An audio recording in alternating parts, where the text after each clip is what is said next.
I saw a minimum of 100 paintings, the same exact pose of Jesus and Mary, and I'm like, cool, I can do a joke about airplanes if I want to, and it won't be as repetitive as those Jesus and Mary paintings. Yeah. No, he was popular. Yeah, was he? What a hot popular. take. Yeah, Jesus was popular. Yeah.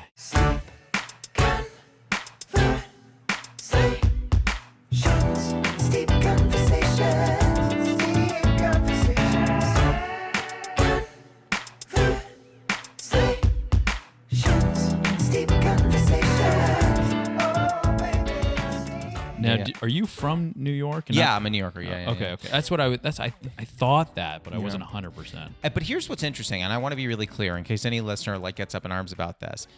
I anytime I say I'm a New Yorker and someone goes, "Oh, so you're from Manhattan?" I go, "No, I'm from 30 minutes outside of Manhattan." They go, "Oh, so you're from New York State? You're not from New York?" I'm like, "No, New York is the state. Yeah, I'm not from New York City." Yeah, and that always kind of gives people a ride. Where in New York are you from? Westchester. Westchester. Do you know where that is? I've heard the name. I don't know if I've been there. I mean, it's a suburb. If you've been to a suburb, you nailed it. Yeah. The one funny thing I'll say about Westchester is that if you watch television shows and movies and things like that, it's got a particular look. You'll start spotting it everywhere. Like once I introduced my fiance's name is Jess. Once I introduced Jess to what it looks like, she spots it in shows now. She goes, "Does this show take place in Westchester, New York?" Or really? what it's called in filming locations is Hudson River Valley. Yeah, now that is famous. I've heard of that. And what does it look like, Westchester? Oh, it's just it's got an energy. It's with the trees changing colors and it's very particular. It's hard to explain it. Literally after the pod, I'll just take you through a spreadsheet slideshow where I'll just be like, I'll also show you a spreadsheet if you want. Yeah, I'd love to see your spreadsheets. By the way, before we keep going, I do want to introduce the tea because we haven't done that yet. Okay. What we are drinking is Harney & Sons Paris tea. So this is a take on a Paris breakfast tea. Okay. It's a black tea. It brews at 212. I would say steep it for 5 minutes. Be careful on over steeping with black teas because it'll get super caffeinated. But I feel like you like that. I love that. Yeah. I'm a big, nice cup, by the way. Oh, thank you. Ginsburg. Have you tried your tea yet already? Do you like it? I've tried it multiple times. I do. What do you think? That's good. I like that a lot. I like that too. Yeah. I'm into it. I think you brewed it very nicely. I try so hard. and I so appreciate it. And I love that you like the RBG mug. I try and mix it up mug-wise. I don't know how many people who watch this pay attention to that, but I try and mix it up. Yeah. It's great. Yeah. I try and keep it all going strong. How's my posture? Does this bad for camera? And you don't have to be nice. You can just say, no, change it. That's good. All right. Here's the thing. Most people, I think, listen. And so I don't know that they know. For those that are listening, not watching, he has the perfect posture. He's incredibly well-built. Very handsome guy. That's right. That's true. You can kind of do whatever you want. I find that, I had a guest come on here once who asked ahead of time. They were like, hey, is there any homework I need to do? Yeah. And I was like, homework? What did you, no. I was like, yeah, here's a math minute. I need you to go back, do this, time it, tell me how many problems you got through, honor code. Did you ever do math minutes or is that? So here's a weird thing about me is I still do math homework. What? I do it at night. Yeah, I do math problems every night. And I drink tea when I'm doing it. Okay, hold on. What algebra, geometry? Algebra, pre-cal, that sort of stuff. Okay, and you do it? It's relaxing for me. Yeah. So right now I'm working on trinomials and a lot of factoring trinomials. Remember FOIL?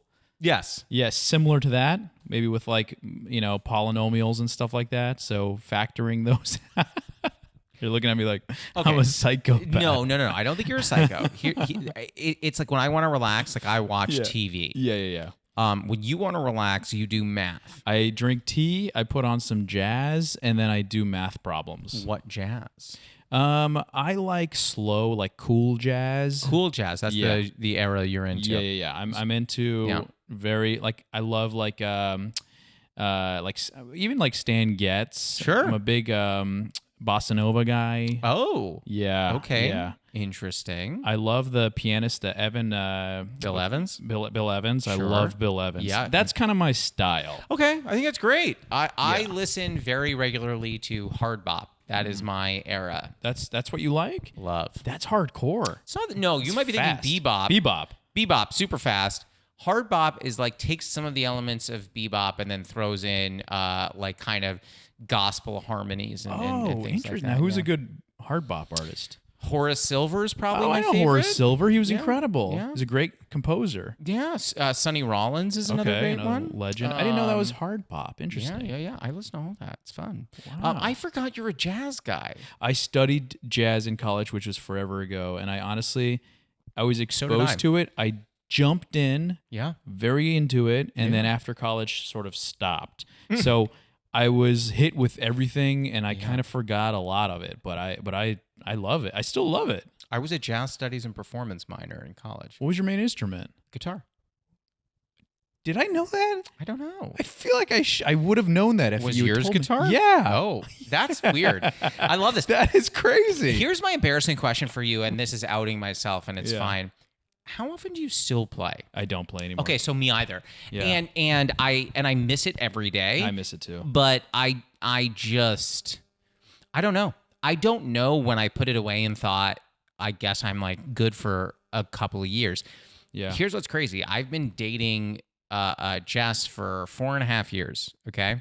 She's heard me play guitar once. Jess. Yeah. Really? One time. Once. Yeah. Isn't that so sad? Yes. Well, here's why I stopped. I broke my finger playing basketball pickup. Which finger? My left pinky. It's my fretting hand. Okay. And I used that as the excuse. I probably naturally would have drifted away from it anyways, but that was sort of the sort of fork in the road for me. Yeah.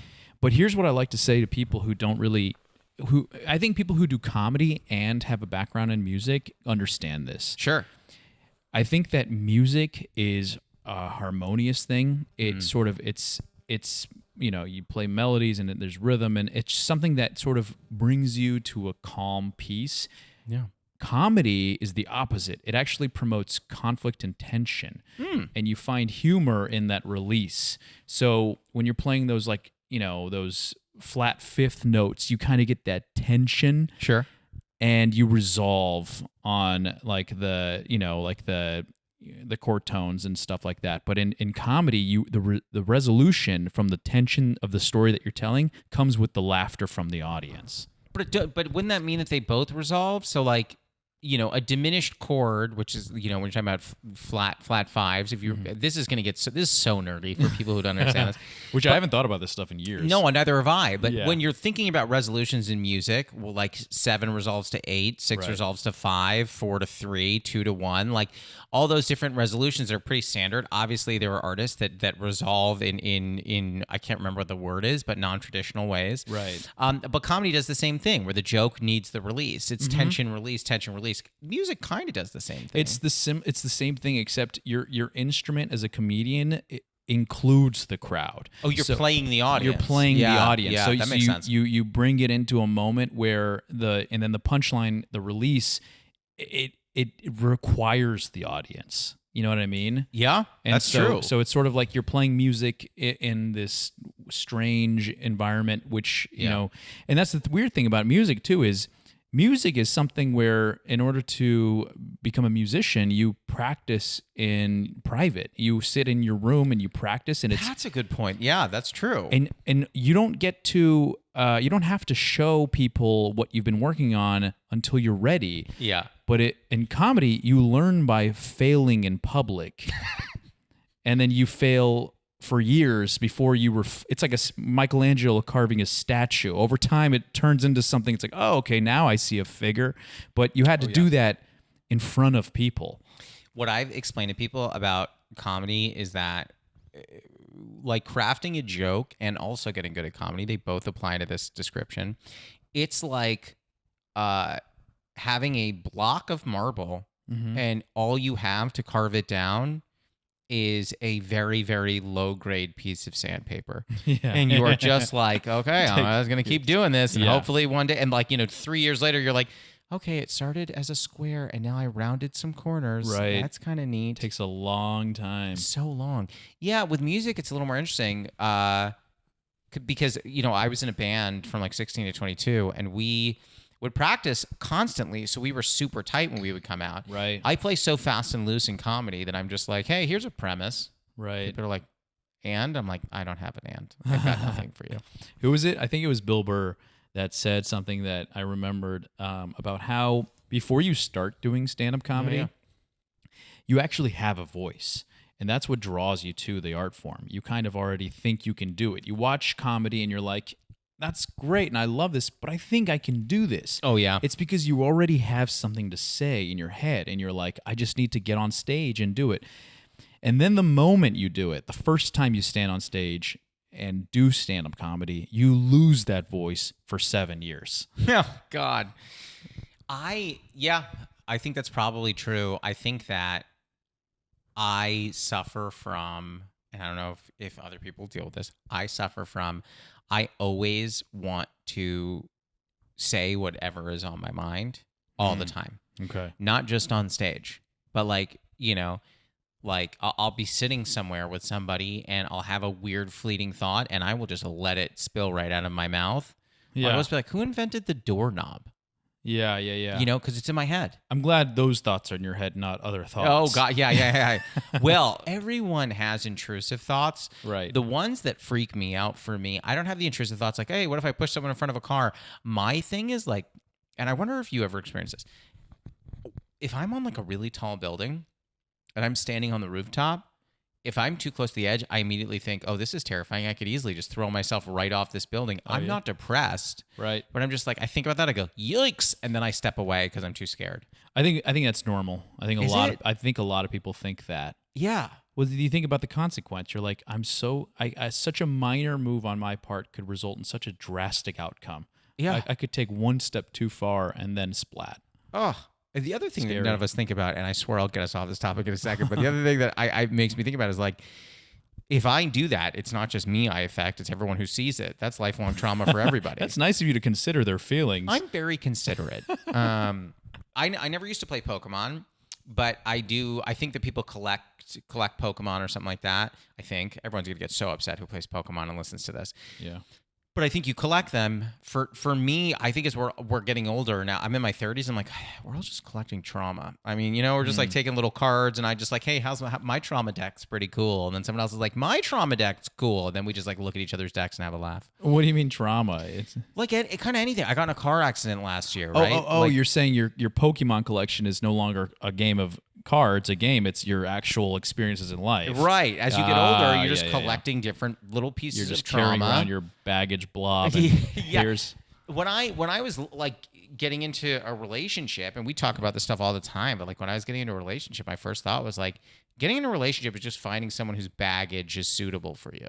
Right. You're not going to find someone without it. So it's kind of like, hey, oh, you know what? My trunk actually really nicely fits your baggage and my baggage. That's a nice way to see it. My emotional trunk. Yeah. And I'm glad you found somebody with a nice trunk. Yeah. It sounds like I was just like throwing someone in my trunk. Yeah. But I mean, and we don't, and we can easily cut this if you don't want to talk about it, but like as someone who's kind of like venturing into a potential relationship, do you clock in your head now that you're older, like, what baggage am I bringing? What baggage is this person bringing? Like, does this mesh? Yeah, exactly. I mean, yeah, and well, I just told you I just met a girl in Europe. And so anyways, which is such a cool sentence. Like when if you said it to me in high school, I would have been like, can I meet a girl in Europe? Yeah, I want to do that. I know it's a fun thing to do. I highly recommend meeting a girl in Europe. Okay, well, I already I found a girl. Maybe I'll just send her to Europe and then I'll accidentally meet her there. Yeah, you should. It feels better that way. Yeah, okay, I'll do especially that. the places you went to. You went to Rome. I know, but I went with a girl. Yeah, and then proposed to said girl. That's incredible. In Europe. Congratulations. Thank you. But wait, no, I want to hear what you were going to say. So you met a girl in Europe. Yeah. So I just got back from Europe,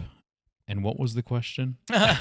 I was saying, because now you're a little older, a little wiser, when you're getting into something, any kind of romantic entanglement, do you think to yourself, what kind of baggage do I bring? What baggage do they bring? What am I comfortable with? What am I not comfortable with? Yeah, absolutely. I mean, as a guy who's been single for a while, I've had a lot of different experiences, and in the past, I think I just wanted fun, and I just wanted to have a good time. Yeah. And not really think about the consequences in terms of like, well, you'd always think about it. Now, when you were seeing a girl 10 years ago, would you ever think, I could see myself with her, or I couldn't, or would you not even go there? It would just be like, go there. Yeah, I think I always it's a thought I'm just like, yeah, maybe, but I would never think, yeah, maybe this baggage would fit in my trunk. It'd be like, yeah, nah, this ain't gonna fit. But I'd be like, let me keep riding this thing out, until it's a disaster. Until a disaster. I remember you and I had many a late night sitting in the green room together, and what we would talk about was that neither of us at the time had great radar for who was going to be a healthy addition to our lives and who wasn't. Oh, I've always been bad at that. Yeah, me too. Yeah. I think that you're bad until you're not bad. You're bad until you find the person. Right. But obviously some people are better at it than others. But yes, you and I both bonded over the fact that we were terrible. Yeah. I would meet someone and be like, they seem cool. And my buddy would be like, why? I'm like, I don't know. And then just ignoring all the red flags right in front of me. Well, we also live in LA, which is the dating culture here is maybe a little bit different than other places. Let's not be let's not be naive. It is. Yeah. That's what it's all about. Yeah. I'm a superficial guy. I like hot girls. Okay. That typically is like it's like a one-hit wonder. It's like that's all you got. You know what I mean? They're like Chumbawamba. I don't want to be a jerk. I mean, that's not true always. I mean, there's a lot of hot girls who have a lot of other great things that offer. But in LA, a lot of times you kind of ride that quality, and then you forget to build the other foundation. And and then people sort of have an opportunistic outlook when it comes to career, and they bring that into dating as well. So you just end up really dating a hot girl who's just not interested in building something with you, maybe, and you're not, you don't have the tools for a relationship either. So you just sort of I don't know. It's not really a healthy thing. Yeah, I mean, I think you and I both spent like years not being in the healthy thing. Right.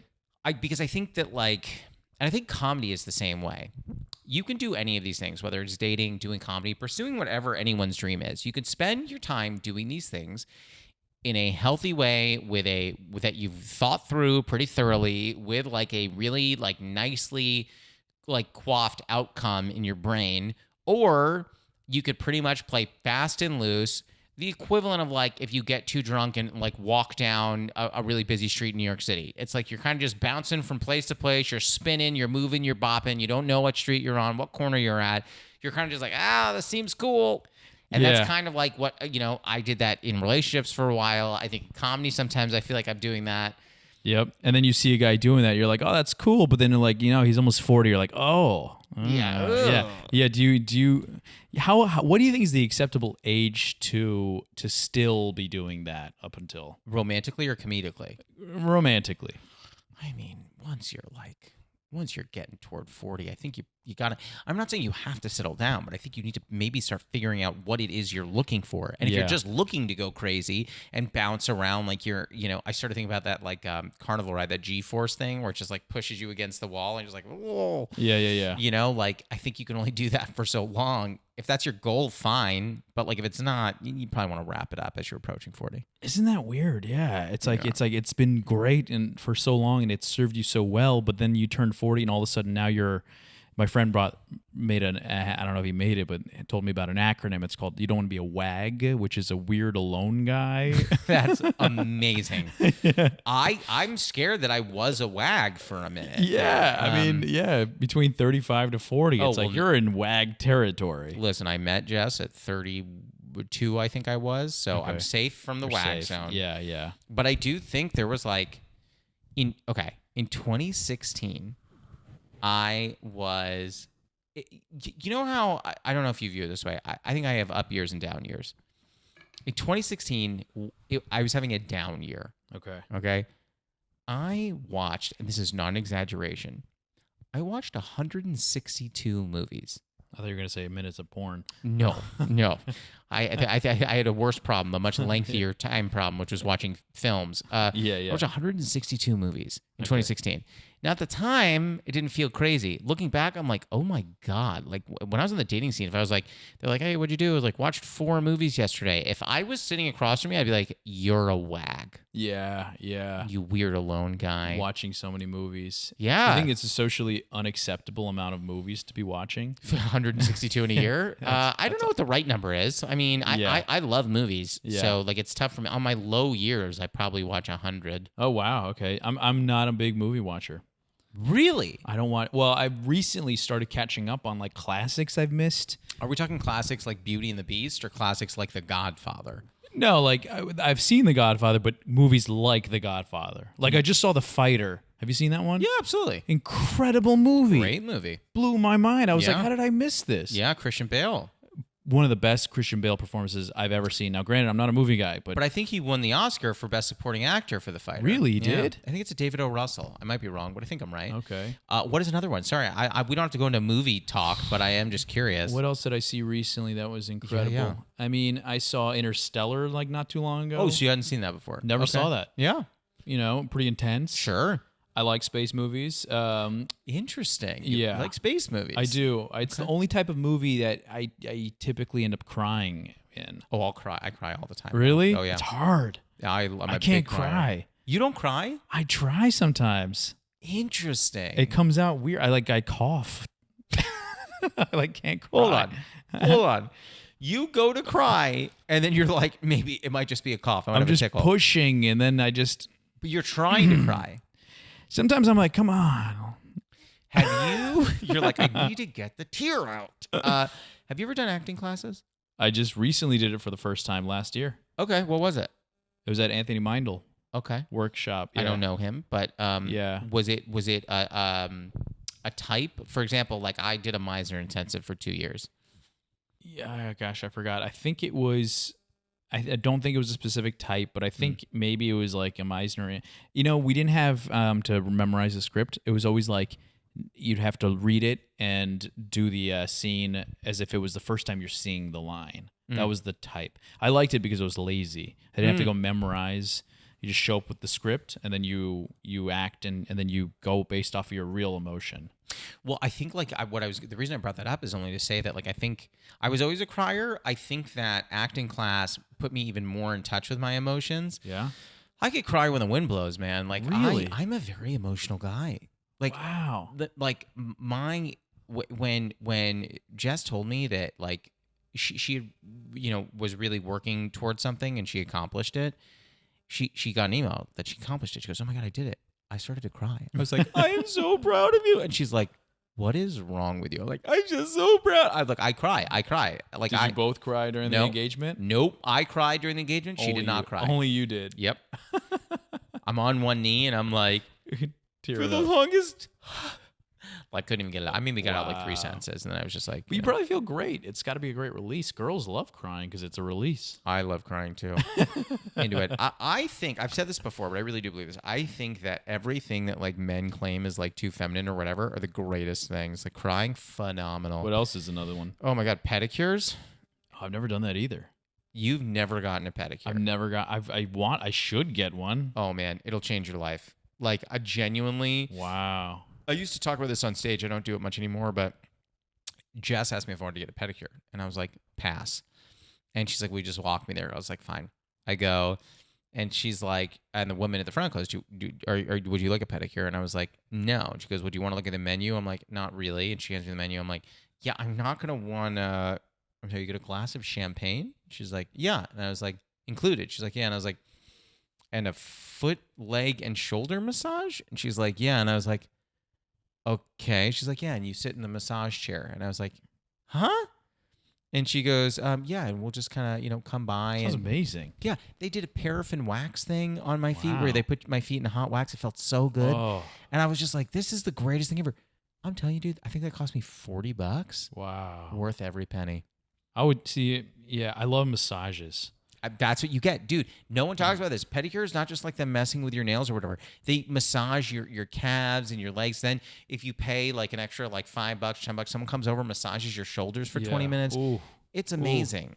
Wow. Okay, so pedicures, you cry. What else? Yeah, I love a good scented candle. I don't know why men Oh, don't I do do that. too. I do too. Yeah, why aren't men doing that more often? Yeah, I got a whole I got a pile of them at home. As well you should. Yeah. They're fantastic. They're great. Like, Okay. all the decor in this house, Hey, the plants. I think we're chicks. Yeah, I mean, listen, but if we could be so lucky, you know what I mean? Yeah. One time a buddy said to me, he just had a kid, a very cute boy, and he was just, as a joke, he goes, I feel like, man, if you could carry a baby, you would. And I was like, you're kidding, but for sure, dude. No, I would not want. You wouldn't want to create life? What a joy. I'd like to be in support of someone who does, as I am, but yeah, I don't know if I'd want my body. Are you supporting someone who's pregnant right now? No, I'm just saying as I naturally, like as a man. Yeah.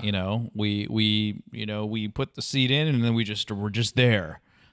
In case you need something. I'm going to be honest. If you're coming up with mottos for men, I don't know that's one we want to run with. We put the seed in and then we're there. Yeah.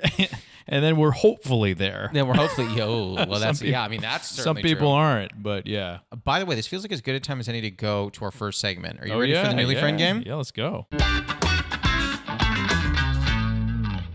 It's like the newlywed game, but we're friends. Yeah. Even though it sounds like we may have a child together. So if you want to grab your board, so the way this game works is I'm going to ask you a question. Okay. You're going to write down your answer. You're not going to say it out loud. Okay. And then I'm going to write down what I think your answer is. And then we're going to flip and see if we get it right. And then we'll do the same thing for me. Okay. So for this question, remember, I'm going to ask you, don't tell me your answer. Write it down. One thing that we have talked about a lot is that in comedy, you have done a bunch of casinos. Oh, yeah, yeah. Right. So my question for you, and don't say it out loud, write it down. What is your go-to casino game? All right, you ready to flip your board on 3? 1, 2, 3, flip. You got it. Hey. Amir's going blackjack. We both said blackjack. Why did you think it was blackjack? Because I don't think you're going to do something that is much more...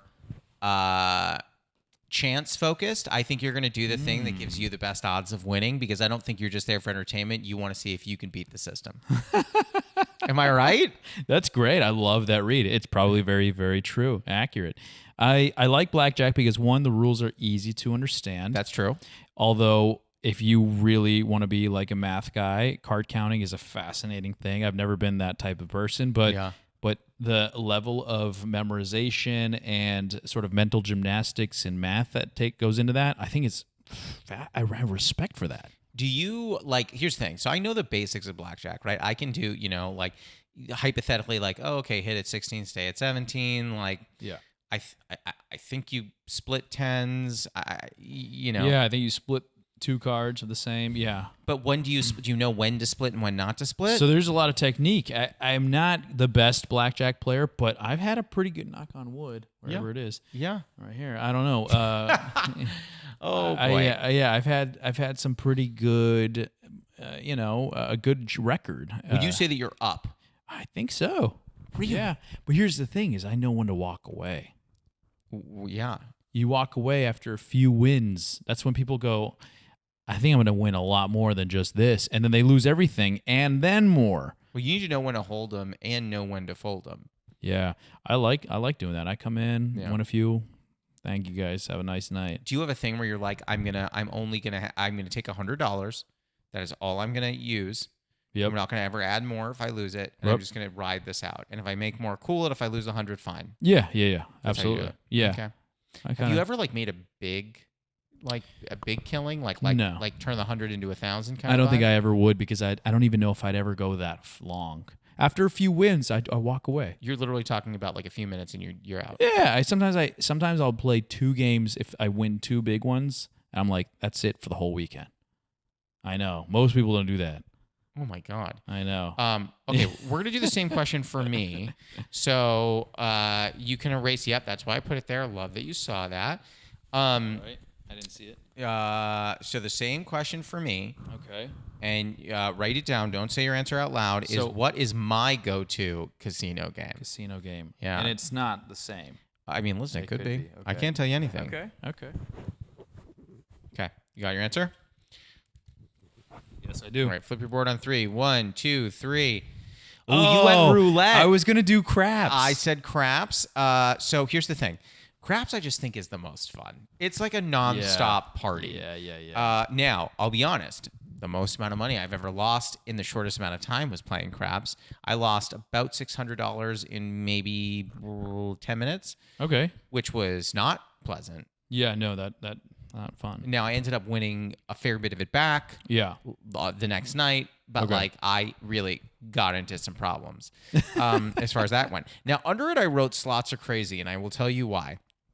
I completely understand that slots are not a good play. I understand that. Yeah. Logically, I get that. Totally get it. Jess has, I cannot begin to explain how or why, has a unique ability to crush in the slots arena. Really? Yeah, I was with her once and she walked away with $2,000. I mean, another time I was with her, yeah. Slots are usually low impact. Another time I was with her, she walked away with $1,100. She walks away with regularly with about $300-400 each time. Wow. It's insane. She has two different games, slot games that she believes in more than others. Okay. Plays those, wins. What are they? It's called 88 Fortunes. Okay. And Bang the Drums, I think, is another one, which is just a variation of 88 Fortunes. Okay, interesting. I'm telling you, her and I were at, I'm trying to remember what casino it was. It was in Vegas. Yeah. Yeah, she won $1,800. Damn. Paid for the trip? Unfortunately, we then had to pay for everybody's dinner. But listen, I was happy to pay for everyone's dinner. I just mean it wasn't enough to pay for everyone's dinner and the trip. Yeah. But like, holy crap. That's awesome. Yeah. How cool is it when you go to Vegas and then you walk out with more money? Cash positive. Yeah. I mean, it's rare. It's rare, but I mean, whenever you do make money walking out of a casino, that's awesome. Are you a Vegas guy? I sometimes love Vegas, sometimes more frequently hate Vegas. Do you go a lot? I've been quite a bit. Okay. Yeah. I sometimes love it, especially when I'm more in tune with the history of it. I like the Rat Pack thing. Oh, got it. I love the thinking about where Sinatra used to hang, the Sure. Bellagio, doing this, the class that he brought into it with his Oh, yeah. group. I think that's fun and cool, and just if tapping into that mood feels great. But sometimes you're there and it's hot and it's touristy and everything's expensive, and then everyone's sweating and that sucks. It feels like being in Times Square extended. In the desert. Yeah, it's like, hey, what if we took Times Square and we made it 10 times bigger with all the same number of tourists? Yeah. In every square foot of it, and then we made it really, really hot during the day and cold at night. Yeah.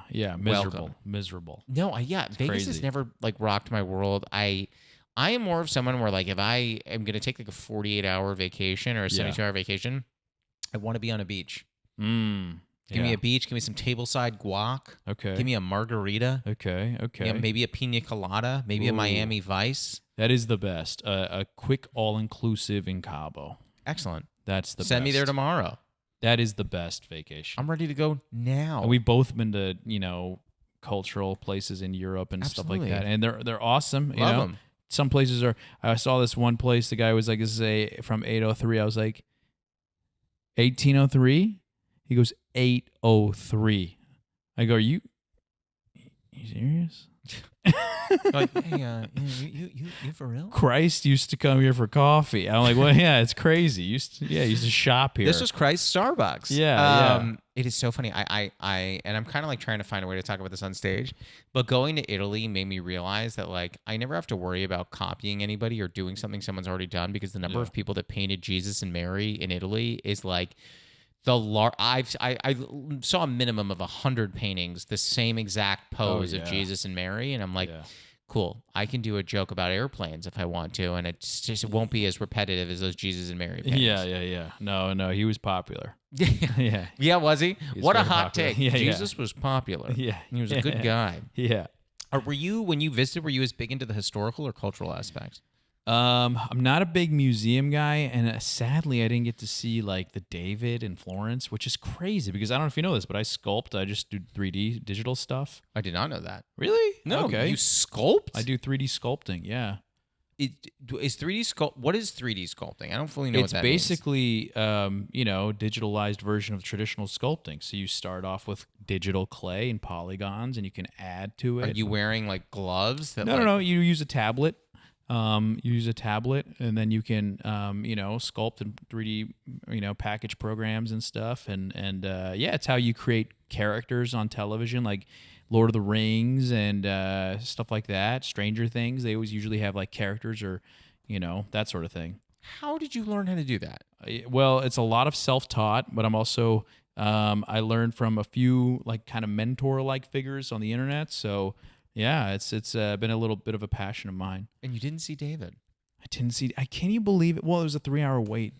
I was like, yeah. Oh, you didn't get the fast pass. I didn't know there was one. There was. Yeah. We like found some tour guide and like they had a fast pass. And so you kind of like, you make a reservation. Oh, you didn't have a reservation. No.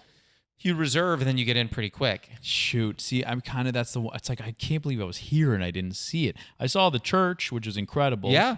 The big church. But, and I went to like a nice steak restaurant, stuff like that, but didn't see David. Can I tell you? And this is a crazy thing. I do not know. I did not expect this to happen.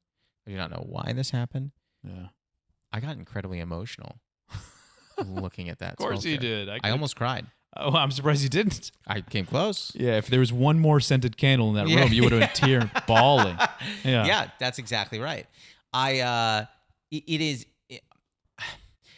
People talk a lot about Michelangelo. When I was in Italy, they were talking about how like he is, like he was arrogant, but always felt underappreciated. He felt like an underdog and like this and everything. And I was like, oh my God, I'm Michelangelo. I am him. Yeah. I felt that. Wow. You relate to him. I relate to him a lot. I like that he was a scientist. I mean, I like how all these geniuses, they're not geniuses in one realm. They're everything. Like Einstein. I mean, what a fascinating guy. Yeah. I just was reading the Walter Isaacson biography on that guy. It's so fascinating. I mean, so smart in not one field, but then he was also a great violin player. And then he also Einstein was a good violin player? I think he played violin, yeah. I didn't know that. Yeah. He used to love it. It is frustrating. These people just have a wealth of ability and talent. Yeah. I don't know if he was the best violin player, but he's probably pretty good if they mentioned it.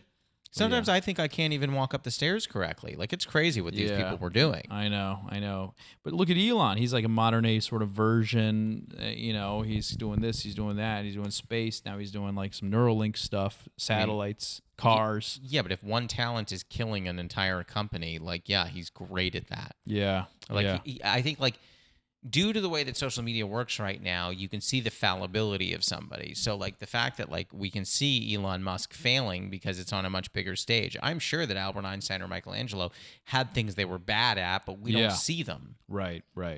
Yeah, he was aloof, but yeah, at the time, nobody really... Yeah, like Michelangelo was probably not good at like playing cards or something. I don't think cards existed then, but like whatever existed that was fun. He was bad at like, ball in the cup. You know what's interesting is I'm starting to see one common thread, at least one, but one common thread between a lot of brilliant geniuses throughout time. And beards. No, not always. I was kidding. Okay, yeah. I was going to say, because I was thinking maybe Steve Jobs. No beard. No beard. A lot of these guys could focus intensely in the middle of noise. So, like Elon, he would hear like noise and family environment stuff, just focused on what he was doing. Einstein dialed in, even though he had kids running around holding one kid, dialed in. Me, I get distracted. I'm ADD. I hear something, I got to turn. You know what I mean? These guys, they don't turn. I think that's about as good a time as any to go to the lightning round. How do you feel? You want to jump in? Yeah, let's go. Okay. So this is a lightning round. It's fast questions. It does not have to be fast answers. Okay. They're just the last 5 that we ask at every episode. All right. So question 1. What is a ritual of yours? So mine is like brewing tea in the morning. I like to do that. Yeah, coffee in the morning. Coffee in the morning. Coffee, immediately coffee. Now, are we talking like coffee pot, French press? I do a walk. I go out. I buy the coffee. Okay. Come back with a cup. Okay, this might be a controversial question. Are you going to a local or are you going to a Starbucks? So I live in a very busy area, a lot of different coffee options. Okay. I like to do a little rotation. I like premium coffee like Verve. There's a new place called Percent, one of my favorites. Only one location in America. It's a Chinese company. I don't know what it is, but the best coffee I've ever had. Okay, intriguing. What is your coffee order? Just a black coffee? I do black coffee. I do drip. I don't like Americanos. I mean, I'll have it if they have nothing else, but otherwise just drip. And I actually like Starbucks coffee. I'm a coffee insane person. I drink many cups a day. Okay. I love good coffee. But like 6 cups? Up to 6. I mean, I'll have a lot of coffee. That's it's crazy. I mean, it's nuts. I'll usually, do around 3 or 4. Okay. But I'm not a snob about it. If it's good coffee, it's good coffee. And I happen to fall into the category of I think Starbucks is good. And when I'm traveling, Starbucks is great. It feels like home. So I will tell you, this is a true story. We had Morgan J on this pod. Yeah. And he said that when he is on tour, he only goes to Starbucks because he knows what he's going to get. Yeah. Because he knows there's consistency. Mm-hmm. The backlash that we got on this pod, like on social media, when that clip came out, you would not believe the number Well, I'll of people. fight those people because there is something to be said about that. Starbucks brings you home no matter where you are. What do you work for them? That's a really good. I am an active slogan. shareholder. I knew it. No, actually, I don't think I have them. Question 2: What is a running bit you have with a friend or partner that makes you laugh? I have a friend from high school or from childhood, really, who he makes a weird noise, and so we do the noise every time we talk on the phone, which we still talk almost daily. No way. Yeah. Where does he live? Atlanta. Oh wow. Yeah. Now, would you be willing to indulge us with what the noise is? It's a weird noise, and I'm gonna give him complete. It's on him. Yeah. I didn't start this. He started this. Okay. And so he'll do this tall. Tall? Do you just start a call with that? Or do you say it in the middle? I'll call him and go, "Taw." Yeah, what's going on? Have you looked at the market today? Oh, wow. Okay, so you can't use it mid. It's not a mid combo. It's an opener. No, it's a mid combo and an ending combo thing. What does it carry a meaning? No. Just kills time. It's just, like saying Yeah, it's just "Taw." I'm like intrigued. We have a lot of things from my high school that's more of his thing, but I still do it with him. Yeah. But we have a lot of things from my high school that we used to do all the time, all of us. We used to do this thing where we just go, "You're crazy. You're crazy." Yeah, but you go, "You're crazy." But, It's like, "You're crazy." but Yeah. you would say that to each other at any given moment. Yeah, just be like, "Well, you're crazy." Okay. Where One time we got my history teacher to do it. She was like, "Say what?" And I was like, "Just say you crazy." She's like, "You crazy." I'm like, "No, say it like that." She goes, "You crazy?" We're like, "Yeah, It was Miss close. Yeah." Where are you? I'm trying to remember. Are you a West Coaster or an East Coaster? So I grew up in Atlanta. You grew up in Born and Atlanta. raised. Okay, Yeah, you are. So he's still in Atlanta, but you grew up. You grew up ITP or OTP? What's ITP? Inside the perimeter. Inside the perimeter. Okay. Yeah. Okay. Yeah, that's funny. Well, I grew up in like Sandy Springs, Buckhead. Okay. Do you know that area? Not at all. Now it's technically Sandy Springs branched off, and now they're their own city. Oh. But at the time when I grew up there, it was inside Atlanta. Love that. I just went back for the first time in almost 12 years last weekend. How was it? Incredible. Except where I grew up, now they're like, you got to stay away. It's like dangerous. I just love that you were like in Italy, like what, a week ago. Then you were also in Atlanta. Where do you not go? Yeah. I was also in Barcelona. You were in Barcelona? Yeah. Ooh. Barcelona. Yeah, I love it. Yeah. I'm trying to remember why I call it Barcelona. Someone Lolo. called it that. I don't know who it was. I like that. That's fun. Were you also with the same lady in Barcelona? No, I was there by myself. I've never traveled alone. Really? I want to. Yeah. I mean, honestly, I like it. Yeah. I like it. I want to. I mean, for comedy, I'm sure you do. Oh, well, that's different. I mean, I've never traveled abroad alone. Oh, okay. Yeah, it's awesome. You kind of do whatever you want to do, and then you meet people. Huh. I find that left to my own devices, I want to just cozy up in bed and watch a movie. So I feel like I would accidentally be antisocial if I traveled. Oh man, I know, it's crazy. Benny Spiewak did that a year before me, and then I literally went almost a year after, and we both kind of had our own solo trip. Yeah. And we were there during a festival. We both went to the same festival 1 year apart. I love Benny. Yeah, he's What a a great sweet guy. man. I know. Question 3. What is a controversial take that you have? Oh, here we go. So we were just talking about Italy. First of all, what do they eat there? Everyone says it's the best. They eat pasta, pizza, bread, cheese, wine, ice cream, gelato. Yeah.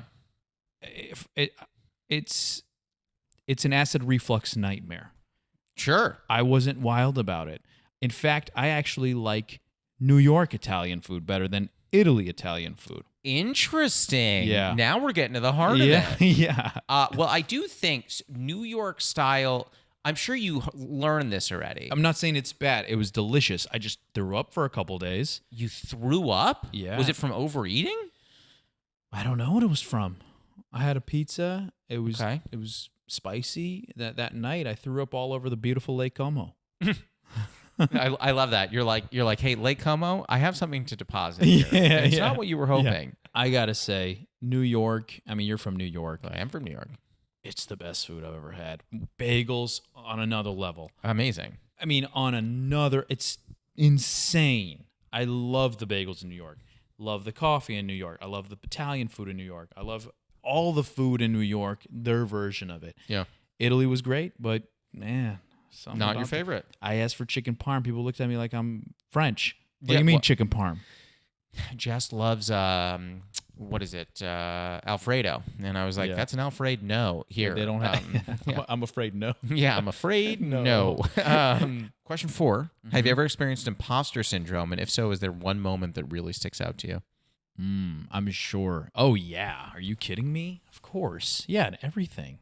Everything. Yeah. Everything. There's not one moment of imposter syndrome that really was like, oh, man, this is too real. Not one moment, but almost every moment. Every moment you're like, I don't belong. I haven't deserved this. Until you don't anymore. Everything you start, you're kind of an imposter until you're not. You know, here's what's interesting though. So this is gonna sound like I'm like throwing around names, and I'm not trying to. I've interviewed multiple celebrities. Yeah, and a lot of them, like I interviewed Philippa Sue. Do you know who that is? No. Okay, so she was in the original cast of Hamilton. She's won a Tony. She's won a Grammy. She's done great. She's been an Emmy nominated, I believe, or Oscar, one of the two. I think Emmy nominated. I asked her if she still experiences imposter syndrome, and she said all the time. Of course. And I was just like, I don't think it goes away. I don't think it ever goes away. I think it goes away when you become